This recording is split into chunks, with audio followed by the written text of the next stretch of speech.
Desde la Facultad de Medicina de la Universidad Central de Venezuela vamos a hablar de cáncer de próstata, pesquisa y diagnóstico. Esta es la agenda que tenemos para hoy. Vamos a hablar de la definición, la epidemiología, diagnóstico y conclusiones. Para comenzar, el cáncer de próstata es una enfermedad maligna que se presenta en el hombre, generalmente por encima de los 50 años, y que puede diseminarse localmente por vía linfática y por vía hematógena. Es una enfermedad mortal si se deja evolucionar sin tratamiento. Aquí podemos ver, para entender la localización de la próstata, podemos ver que la próstata se encuentra sumergida en la pelvis ósea del hombre. Podemos ver cómo está por detrás de la sínfisis pubiana, por detrás de las ramas isquiopubianas y por delante del sacro. Aquí vemos también cómo está por debajo de la vejiga y por delante del recto. Por lo tanto, es muy difícil acceder a la glándula prostática a través del examen abdominal y es más sencillo entonces el examen por vía rectal. Aquí vemos un corte en donde evidencia mucho mejor cómo el acceso por vía rectal podemos tocar y evaluar toda la cara posterior de la glándula prostática. Aquí lo vemos en un diagrama mucho más sencillo en donde vemos que está detrás del pubis, por delante del recto y que por vía abdominal no podemos examinarlo.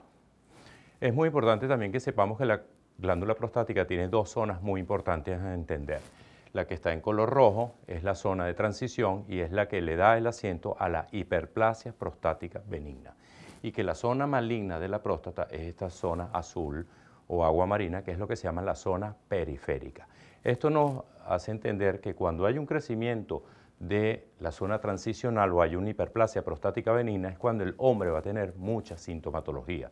Tiene un chorro débil, tiene que orinar varias veces, mientras que un cáncer de próstata puede ser perfectamente asintomático porque está localizado en la zona periférica. Por lo tanto, no es válido que un paciente diga que no va al urólogo porque está orinando bien. Puede orinar perfectamente y tener un cáncer en su haber. Aquí vemos, es muy importante que veamos la epidemiología en Venezuela del cáncer de próstata. ¿Y por qué estamos hablando de él? Porque es el número uno, tanto en incidencia como en mortalidad. Aquí vemos en datos del Instituto Nacional de Estadística, como para el año 2012, el cáncer de próstata estaba de número uno por encima de cáncer tan importantes como pulmón, estómago y colon. E inclusive en una cifra mayor, inclusive en cáncer de mama y cáncer de cuello uterino. Aquí vemos otra cosa importante en esta lámina, es lo excepcional que es encontrar un cáncer de próstata por debajo de los 40 años. Y vemos cómo también su frecuencia aumenta e incidencia a medida que aumenta. Por lo tanto, a mayor edad, la probabilidad de tener un cáncer de próstata aumenta. Esto mismo se traduce en la mortalidad. Vemos cómo la mortalidad del cáncer de próstata es número uno en el país, por encima inclusive de glándula mamaria, cuello uterino e inclusive más alto que el cáncer de pulmón si lo sumamos los cánceres de pulmones en mujeres y en hombres. Aquí, para ser más dramático, vemos la severa diferencia que hay entre próstata y pulmón y aquí vemos para el año 2013 casi llegamos a 6.000 casos de cáncer de próstata. Esto no solamente es una enfermedad que se ve en Venezuela, sino que estamos en un contexto y nos podemos comparar con otros países. Vemos como en los Estados Unidos representó para el año 2016 21% de todos los cánceres en el hombre por encima de los 50 años, muy por encima de pulmón, colon, y solamente superado por el cáncer de mama en los Estados Unidos. En la mortalidad sí logran dominar más la enfermedad en los Estados Unidos y vemos como si el cáncer de pulmón es más agresivo y más mortal que el cáncer de próstata. Vamos a hablar entonces de las modalidades de diagnóstico, como vamos a hablar de la historia clínica, del examen físico, del laboratorio y de los estudios por imágenes. Es muy importante en la historia clínica, como ya resaltamos, la edad. No es lo mismo enfrentarnos a un hombre de 20 años que enfrentarnos a un hombre de 60 años, porque como ya dijimos, la probabilidad de que tenga un cáncer de próstata es mucho mayor. La raza también se ha identificado como en la raza negra o afroamericana, como se le dice, es mucho más frecuente y más agresivo el cáncer en las personas de color afroamericana. El interrogatorio es fundamental, tenemos que saber si este paciente tiene sintomatología urinaria o no, aunque ya recalcamos que el cáncer puede ser perfectamente asintomático y aquí muy importante los antecedentes familiares. El que ya un paciente hay que preguntarle si hay un antecedente en padres, tíos o hermanos, porque está completamente estudiado que la probabilidad y el riesgo de presentar un cáncer está directamente relacionado con un familiar. si no tiene ninguno o si tiene un padre, un hermano o así sucesivamente, porque no solamente hay cáncer esporádico, sino puede ser familiar o inclusive hereditario. Está identificado un factor genético con el cromosoma 1. Por lo tanto, cuando este factor hereditario está presente, inclusive el 35 o 45% de los hombres pudieran tener. Por lo tanto, ante la alarma de un familiar directo en la familia, todos los hijos, tíos o primos deben ser evaluados. Con respecto a los hábitos psicobiológicos, no se ha demostrado que de verdad exista una gran relación con respecto al cigarrillo, al alcohol, a la actividad sexual, a las infecciones de transmisión sexual o a los deportes, pero sí está altamente relacionado con la dieta alta en grasa. Los pacientes obesos sufren más de cáncer de próstata que los pacientes que estén con un normal índice de masa corporal.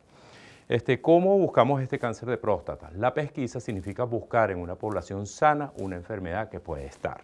Entonces, debemos buscarlo en hombres mayores de 50 años. Todo paciente debe ser evaluado si no hay factores predisponentes.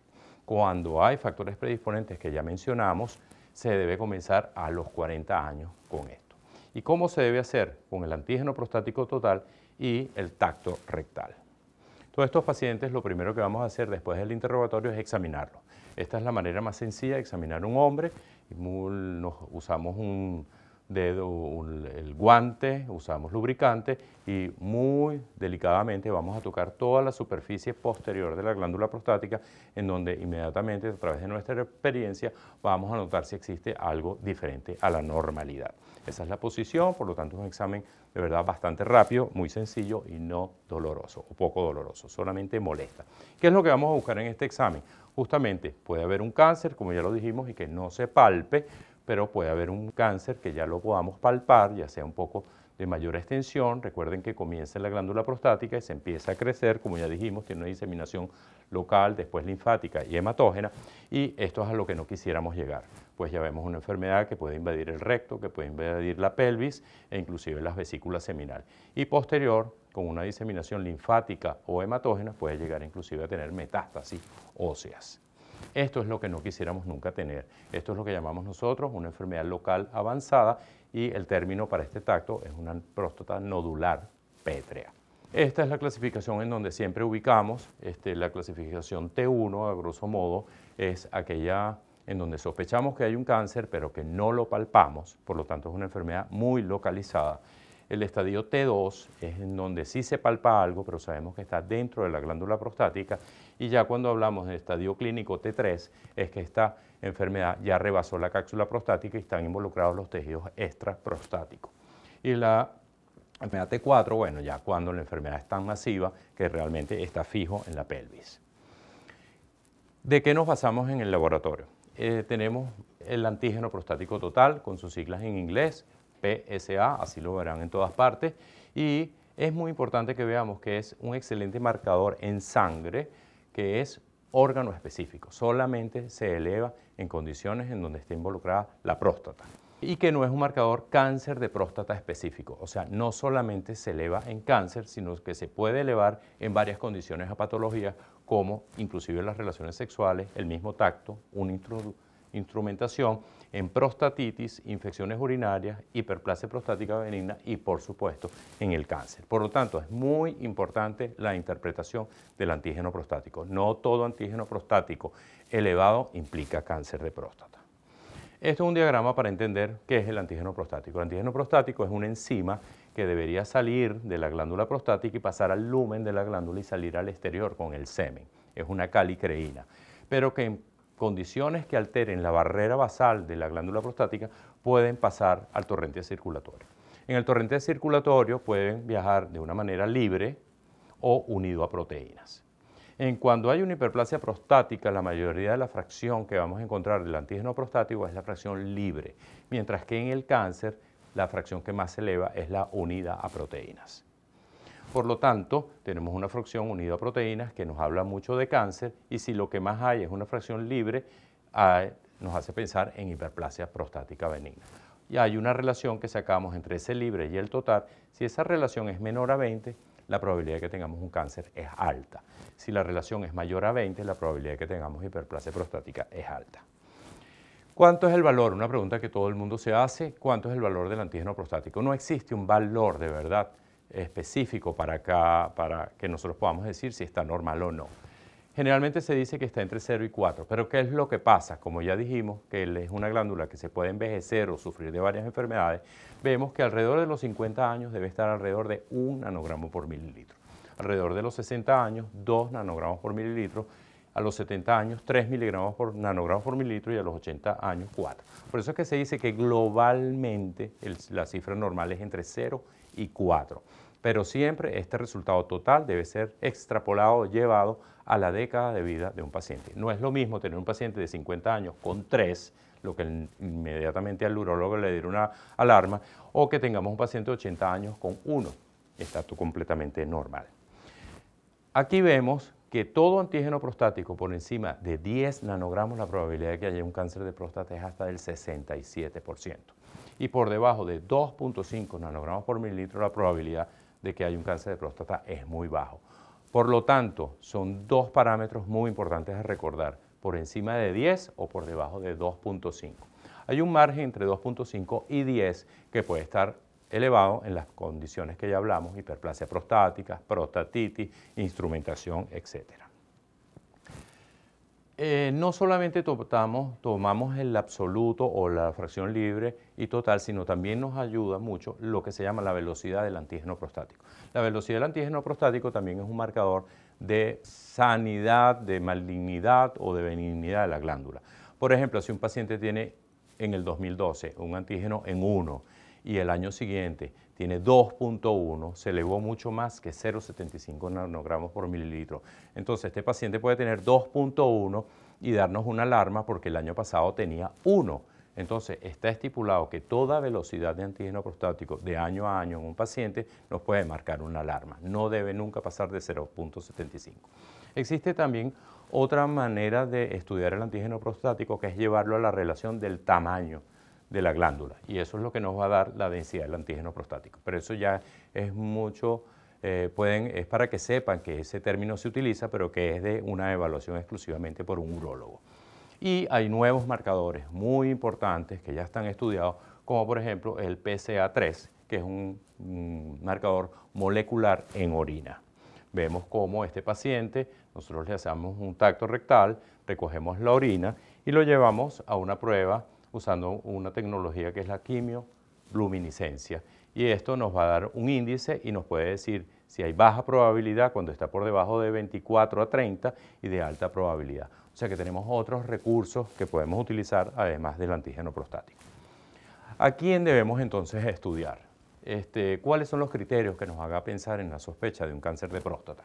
Bueno, lógico, como ya dijimos, el antígeno prostático mayor de 10, dijimos que 67% de la población pudiera tener un cáncer. El tacto rectal sospechoso de cáncer. ¿Qué sospechoso? Este urólogo que palpa algo que no le gusta, un nódulo o el término pétreo, algo que ya no sea completamente simétrico o universal, nos hace, con solamente sospechar de ello, tenemos que aclarar qué es lo que pasa. Y todo antígeno prostático entre 2.5 y 10 con una relación menor a 20 también nos hace pensar en cáncer de próstata. Inmediatamente, todos estos pacientes que caigan en estos criterios deben ir a una biopsia de próstata. ¿Qué es una biopsia de próstata? La biopsia de próstata no es más que el abordaje del paciente a través de un transductor endocavitario que lleva una guía en donde puede pasar una aguja de Trucut número 18GA. Y vamos a tomar, dirigidos por una imagen de ultrasonido, vamos a tomar varios fragmentos. Ya vemos aquí cómo fue biopsiado el lado derecho de la próstata y el lado izquierdo de la próstata, porque el cáncer de próstata puede ser multifocal. Esta es la manera en que nosotros vamos a pasar la aguja para que no se nos quede por fuera ninguna parte. Es una muestra aleatoria de toda la glándula y vemos que esta es la mejor manera. Detectamos hasta un 96% de superficie de la glándula prostática y lo que queremos es justamente tratar de encontrar la zona en donde está el cáncer. Esto lo mandamos a un patólogo y el patólogo, esta es la clasificación más utilizada, universalmente aceptada, que es la clasificación de Gleason, y va a depender de la celularidad, cómo está alterada, y de su forma arquitectónica de la glándula prostática.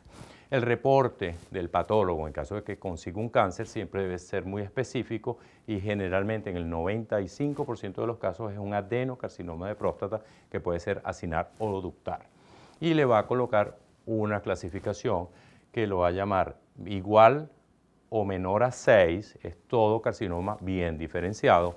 El carcinoma grado 7, que es medianamente diferenciado, y cuando está entre 8 y 10 es un carcinoma muy agresivo, poco diferenciado, anaplásico. Es muy importante que el patólogo nos dé estas características. No solamente nos debe hablar el patólogo cuando recibamos un informe de un patólogo de un cáncer de próstata, no nos importa solamente el score de Gleason. Nos interesa saber si es unilateral o bilateral, si es central o periférico, el número de fragmentos positivos, el porcentaje de tumor en los fragmentos, los milímetros de tumor en el fragmento y si tiene una infiltración perineular, vascular o linfática. Eso nos ayuda al urólogo a tomar una decisión y pudiéramos, en grosso modo, clasificar al paciente como bajo riesgo de diseminación, bien sea local, linfática o hematógena, riesgo intermedio o riesgo alto.